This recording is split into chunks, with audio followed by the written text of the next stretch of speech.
आऊज़ुबिल्लाहिमिनश्शैतानिर्रजीम बिस्मिल्लाहिर्रहमानिर्रहीम। मैं हूं सरदार आमिर ज़ैद एडवोकेट और आप देख रहे हैं मेरा YouTube channel house of justice. Viewers, आज मैं डिमार्केशन के बारे में कुछ इन्फॉर्मेशन शेयर करूंगा कि क्या एक पटवारी या गिरदावर निशानदेही कर सकते हैं, और अगर किसी पटवारी या गिरदावर ने निशानदेही कर दी तो उसकी कानूनी हैसियत क्या है, और डिमार्केशन का जो असल प्रोसीजर होता है वो क्या होता है। अगर हम लैंड रेवेन्यू एक्ट 1967 की सेक्शन 117 को देखें तो उसमें बड़ा क्लियरली लिखा गया है कि जब भी कोई निशानदेही की जाएगी, जब भी डिमार्केशन किसी प्रॉपर्टी की होगी तो वो रेवेन्यू ऑफिसर करेगा। इसका मतलब है कि रेवेन्यू ऑफिसर के बगैर कोई और आदमी डिमार्केशन नहीं कर सकता। इसके साथ अगर हम section 67A sub section 6 land revenue rules 1968 को देखें तो उसमें भी ये बड़ा क्लियरली लिखा गया है कि रेवेन्यू ऑफिसर या तो खुद निशानदेही करेगा या वो अपनी सुपरविजन में, रेवेन्यू ऑफिसर अपनी सुपरविजन में, इसका मतलब है कि वो वहाँ पर मौजूद होगा और अपनी मौजूदगी में डिमार्केशन करवाएगा, निशानदेही करवाएगा। अब सवाल ये पैदा होता है कि क्या रेवेन्यू ऑफिसर की डेफिनेशन में हल्का पटवारी या गिरदावर आते हैं या नहीं।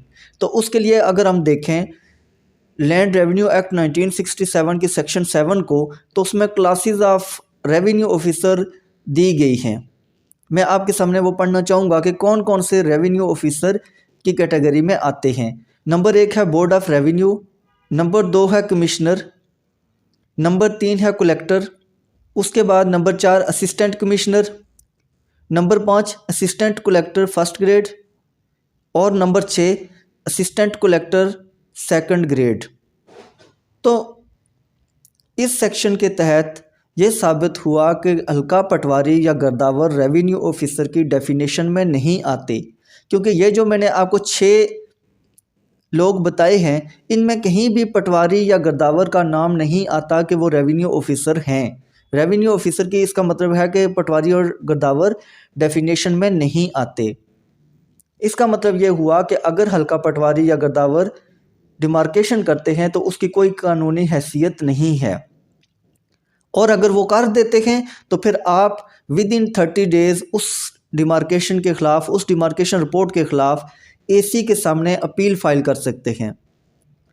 30 दिन के अंदर अंदर जैसे ही ये डिमार्केशन होती है, आपने 30 दिन के अंदर अंदर फ़ौरन सेक्शन 161 जो लैंड रेवेन्यू एक्ट 1967 की है, तो उसके तहत आप एसी के सामने अपील कर सकते हैं।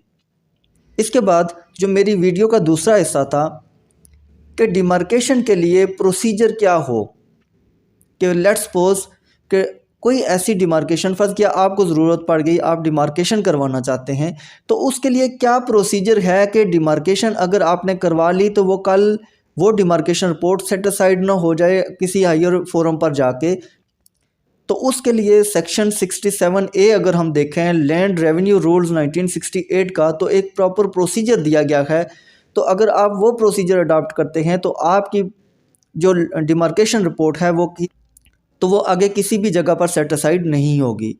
उसके लिए क्या प्रोसीजर है कि सबसे पहले आप सेक्शन 117 के तहत एसी साहब को एप्लीकेशन देंगे, और एसी साहब किसी भी रेवेन्यू ऑफिसर को मार्क करेंगे कि वो मौका पर जाकर डिमार्केशन करे।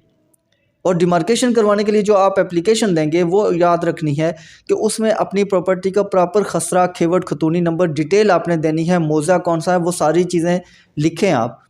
जब आपकी एप्लीकेशन मार्क हो जाए तहसीलदार को कि वो मौका पर जाकर डिमार्केशन करे, तो उसके लिए जो सबसे इम्पोर्टेंट काम है उसके बाद वो आपने ये करना है कि जो दूसरी पार्टी है जो आपकी प्रॉपर्टी में दखल अंदाजी कर रही है, या जिसने वो आपकी प्रॉपर्टी इंक्रोच की हुई है, या जिस भी वजह से आप वो डिमार्केशन करवा रहे हैं, क्योंकि अक्सर ऐसा होता है कि कोई दूसरी पार्टी होती है जो कब्ज़ा ग्रुप वगैरह होते हैं, तो वो प्रॉपर्टी पर कब्ज़े की कोशिश करते हैं या कब्ज़ा कर लेते हैं, तो लोग फिर डिमार्केशन के लिए जाते हैं। तो आपने डिमार्केशन के लिए जब जाना है तो आपने तहसीलदार साहब को कहना है, पहली बात है वो ख़ुद भी नोटिस देते हैं, लेकिन बाज़ औक़ात इस तरह भी होता है कि वो नोटिस नहीं देते, तो वो इसी तरह जाके वो कहते हैं कि ठीक है डिमार्केशन कर लें। तो आपने ऐसे नहीं करना, आपने प्रॉपर नोटिस दूसरी पार्टी को इशू करवाने हैं। अगर उनकी तमील हो गई तो ठीक, नहीं हुई तो फिर आप उनके जो घर है वहाँ जाके चस्पानगी करवानी है। अगर उस तरीके से भी नहीं हुई तो प्रॉपर एक तरीका जो पूरा प्रोसीजर इस सेक्शन 67A में दिया गया है, इसको अडॉप्ट करना है। जैसे बीट ऑफ ड्रम वगैरह लिखा गया, आजकल बीट ऑफ ड्रम का वो रिवाज नहीं रहा, लेकिन आपने बाकी जितने भी वो प्रिकॉशंस हैं उन पर लाजमी अमल करना है। उस तरीके से आपने समन्स वगैरह तमील करवाने हैं।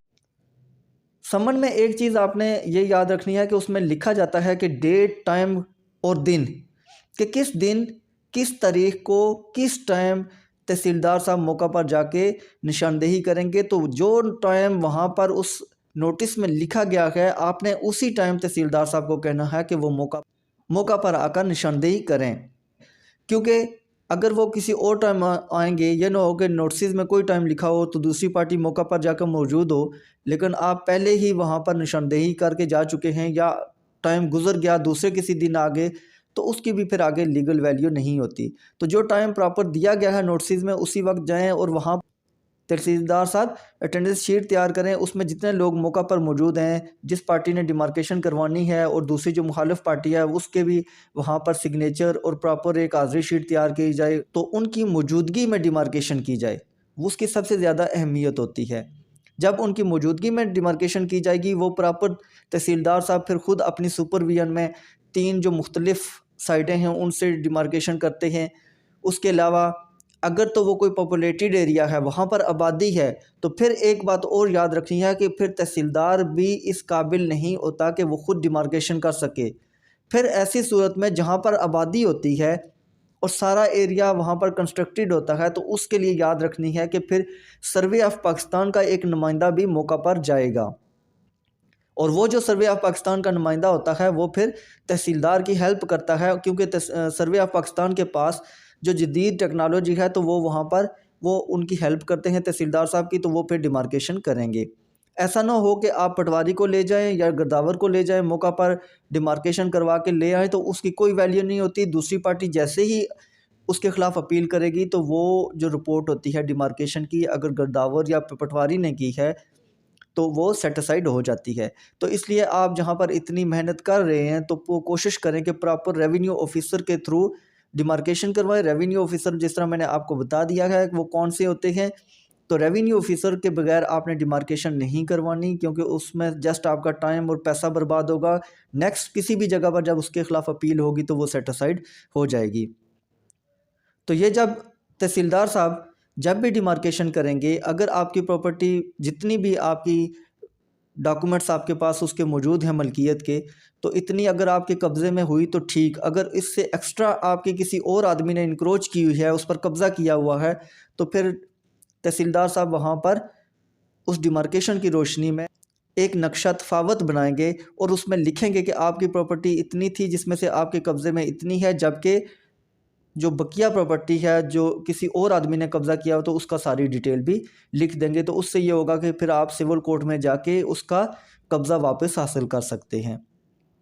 तो व्यूअर्स, ये थी आज की वीडियो कि डिमार्केशन कौन सा कर सकता है, रेवेन्यू ऑफिसर की क्लासेस में कौन कौन आते हैं, और अगर पटवारी या गदावर ने निशानदेही कर दी है तो उसके ख़िलाफ़ आप किस तरीके से कार्रवाई कर सकते हैं। तो उम्मीद है वीडियो पसंद आई होगी। अगर वीडियो पसंद आई है तो चैनल को सब्सक्राइब करना ना भूलिएगा।